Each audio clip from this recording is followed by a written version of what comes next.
afternoon. Ryoko and I are here to do a very quick math lesson. This Friday we have a multiplication of fractions assessment. It is a very short unit, so it's coming very quickly. And it works on three major skills. Oh, no. One no, is we don't do that. whole number times a fraction. You know that. The second one is whole number times a mixed number. Mixed number being a number that has both a whole number and a fraction in it. And what we call fractions of a set, where we talk about 4/5 of 30. I'm going to do these each very quickly. The number one skill we use right here is what we call repeated addition. 6 times 3 is 6 rows of 3/4. This goes all the way back to when we used to talk about, oh, this is 6 rows of 4, so let's do 6 rows of 4. Not a very good example. But we can also think of multiplication as repeated addition. This is really 6 3/4. This will take us back to last unit, in which we just do repeated addition.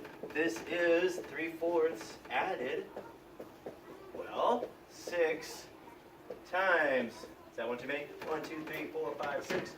And then, since these have like denominators, all I would do here, 3, 6, 9, 12, 15, 18 fourths.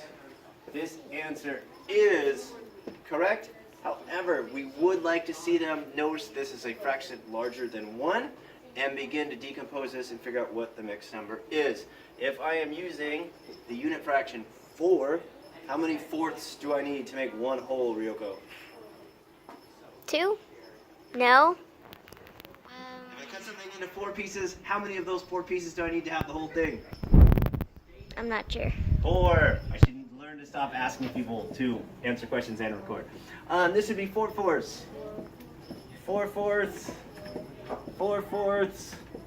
4/4. Because that'd be 4, 8, 12, 16. And then the last 2.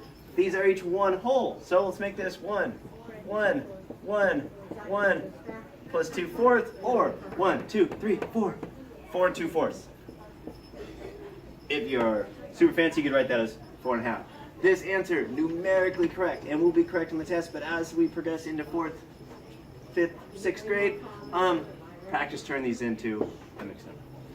Ms. Trudeau and myself both handled this one. We are going to use a mathematical term called, I don't think it's the law, rule of distribution.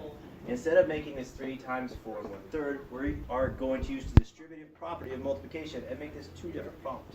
We're going to make this 3 times 4 plus 3 times 1/3. Well, 3 times 4 we learned many years ago. This is going to be 12 plus, this is 3 times 1/3. We go back to the same skill. We know that this is repeat addition. 1/3, 2/3, 3/3.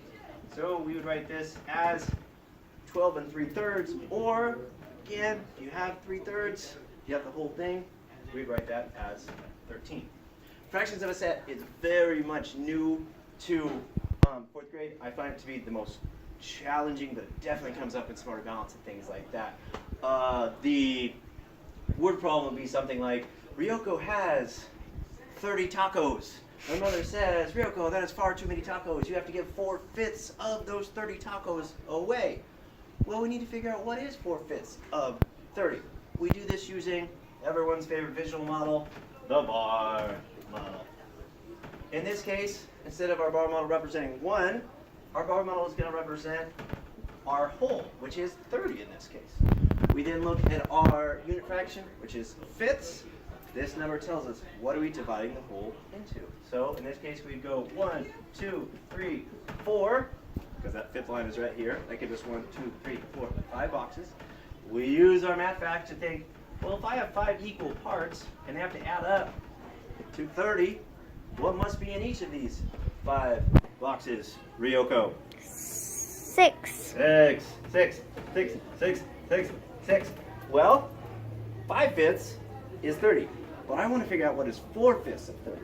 In that case, I'm going to go over here. I'm going to say, well, here's 1/5, here's 2/5, here's 3/5, here's 4/5. I'm going to gather them together like this, and then I add them up. I'm going to go 6, 12, 18, 24.